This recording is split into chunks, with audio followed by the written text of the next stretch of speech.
नमस्ते फ्रेंड्स, राधे राधे। कैसे हैं आप सब। मैं हूँ मोहिनी गुप्ता ब्लॉग में आपका स्वागत है। तो आज है अनंत चतुर्थी और यहाँ है गणेश जी का आज हम लोग के यहाँ विसर्जन है। तो मैं गणेश जी के लिए भोग बना रही थी खाना दोपहर में। तो यहाँ मैंने मटर पनीर की सब्ज़ी और मसाले वाली पूड़ी और पुलाव बनाया था और ये बस पूड़ी सेक रही थी गणपति बप्पा के लिए, क्योंकि अब आखिरी है, आज उनका विसर्जन होना है। तो बस उसी की तैयारी हो रही थी। तो मैंने सोचा पहले भोग लगा दूं और खाने की तैयारी करके पहले भोग लगाने के बाद ही मैं आगे कुछ काम करूंगी।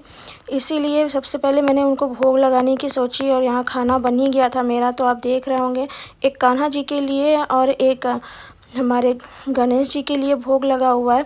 तो अब गणेश जी को पान बहुत प्रिय है, तो मैंने वो भी लाया था और मीठे में छेना मंगा लिया था। यहाँ मेरी बेटी है जो भगवान जी को भोग लगा रही थी।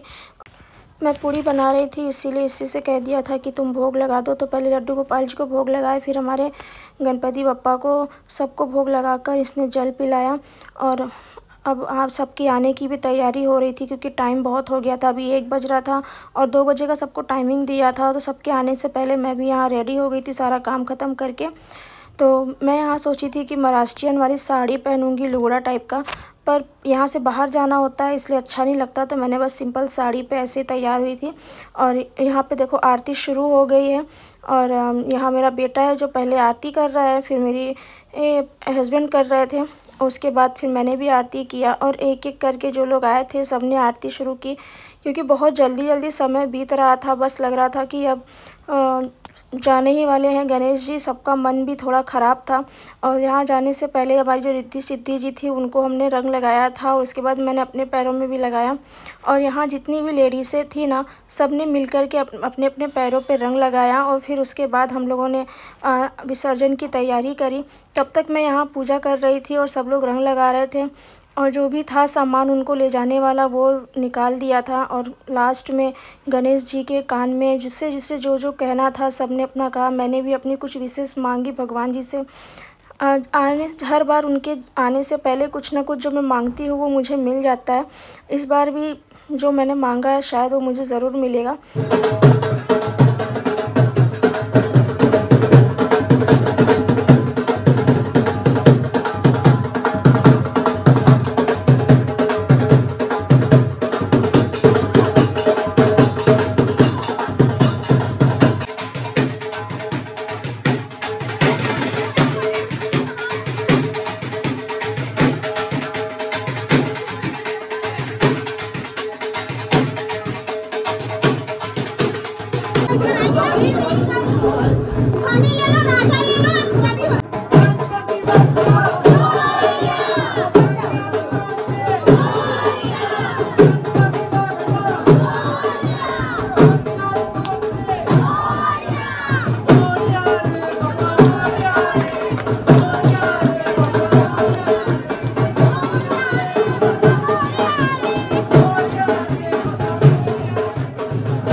तो यहाँ ना हमारे यहाँ कहते हैं कि गणपति बप्पा को और अपने जितने भी घर में कमरे होते हैं सब में उनको ले जाना चाहिए, ताकि वो देखें कि हमारे घर में क्या है, कैसा है।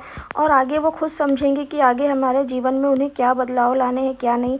तो हम यहाँ पे सब कमरों में ले जाने के बाद ना गणपति बप्पा को अपने मंदिर में भी भगवान जी के दर्शन के लिए लेकर आए थे।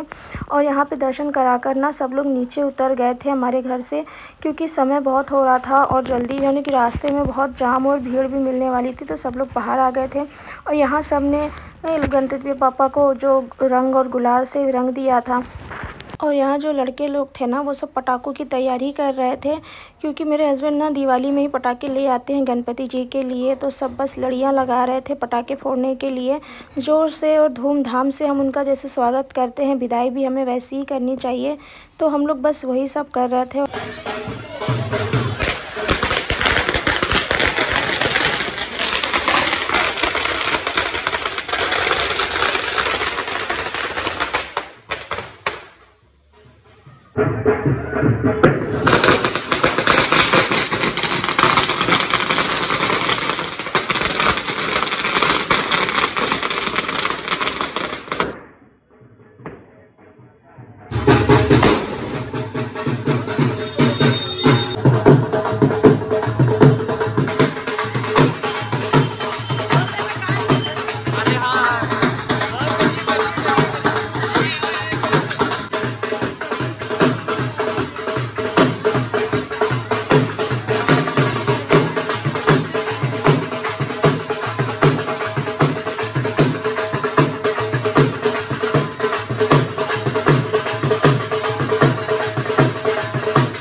रास्ते में बहुत भीड़ थी, बहुत ट्रैफिक था और यहाँ जो जेंट्स लोग थे ना सब गाड़ी से आ रहे थे और हम लोग के साथ लोडर पे लेडीज़ और कुछ लड़के और बच्चे थे। और इस वजह से जेंट्स लोग सब गाड़ी से आ रहे थे नारे लगाते हुए गणपति बप्पा मोरया। और यहाँ देखिए हम लोग पहुँच गए थे, कितनी ज़्यादा भीड़ थी यहाँ पे। हम लोग सरसरिया घाट गए थे और यहाँ कितनी सारी भीड़ थी और कितने लोग आए हुए थे, कितने सारे गणपति जी के विसर्जन थे। आज आखिरी दिन था इसलिए बहुत भीड़ थी, फिर भी समय निकल गया था। हम लोग चले गए थे विसर्जन के लिए और बस यहाँ पहुँच के लग रहा था कि अब बस गणपति बप्पा आज आखिरी है हमारे यहाँ और आप विदा हो जाएंगे। मन भारी था पर क्या कर सकते हैं, विदा तो करना ही था। तो ऐसे ही समय हम लोग चले गए अंदर लेके घाट पे विसर्जन के लिए। और मैं और मेरे हस्बैंड यहाँ से ना मैं हमेशा अकेले पकड़ती हूँ, पर इस बार गणेश जी का जो वेट था ना बहुत ज़्यादा भारी था, इसलिए मेरे हस्बैंड और हम दोनों ने मिलकर उठाए थे। जैसे जैसे गंगा जी सामने आ रही थी वैसे वैसे मन भारी हो रहा था। 11 दिन जो थे ना वो कुछ पता ही नहीं चलते हैं, गणपति जी की सेवा में कब बीत जाते हैं। और अब तो घर सन्नाटा सा हो जाता है, सूना सा हो जाता है, क्योंकि जो लोग हमेशा सुबह शाम आ जाते थे अब वो भी नहीं आते हैं, साल में एक ही बार आते हैं। और यहाँ हम लोग ने लास्ट आरती की थी गणपति बप्पा की, आखिरी विसर्जन से पहले आरती वहाँ पे किए थे और सब ने एक एक कर कर आरती की।